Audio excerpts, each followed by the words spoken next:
तैयार हुए भगवान, और अंत में अंगद जी को फिर से एक बार भेजा, कहा जाओ अब भी बात कर लो, शायद संधि कर ले। लेकिन रावण ने संधि नहीं की।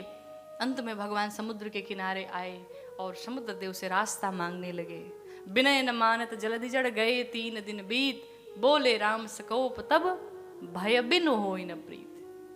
भगवान राम को क्रोध आया, बाण निकाल लिया, समुद्र देव प्रकट हो गए। कहा प्रभु मुझे क्षमा करिए, लेकिन नियम आपका ही बनाया हुआ है। आप एक काम करिए, हम अपनी लहरों को शांत कर लेंगे और आप इस पर पुल का निर्माण करिए। आज भी कहते हैं रामेश्वरम में समुद्रदेव अपनी उस वचन को निभा रहे हैं। आज भी रामेश्वरम में वहां की लहरें शांत है। उस पर पुल बनाने लगे सभी मिलकर के, नल नील सबने तैयारी की। भगवान की 4 टुकड़ी सेना बनी। चारों टुकड़ी की सेना ने रावण के चारों द्वार पर धावा बोल दिया। पहले दिन के युद्ध में आधी सेना मर पड़ी। दूसरे दिन के युद्ध में कुंभकर्ण को भगवान ने गति प्रदान की। दूसरे दिन के युद्ध में लक्ष्मण जी को शक्ति बाण लगा।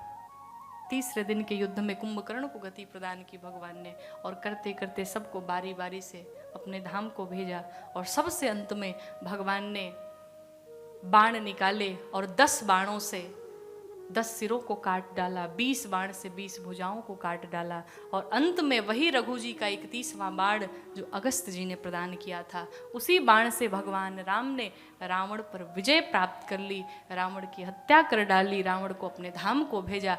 बोलिए राजा रामचंद्र भगवान की जय। श्री जानकी मैया को वापस लेकर के आए और भगवान के जाने में 1 दिन बचा हुआ था शेष।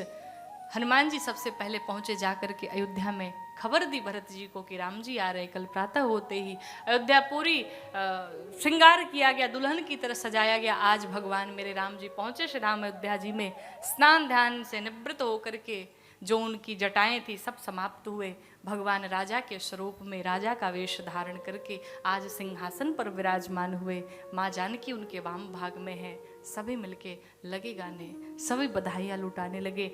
प्रथम तिलक वशिष्ठ मुनि कीन्हा, सबसे पहले वशिष्ठ जी ने भगवान राम का राज्याभिषेक किया, तिलक किया।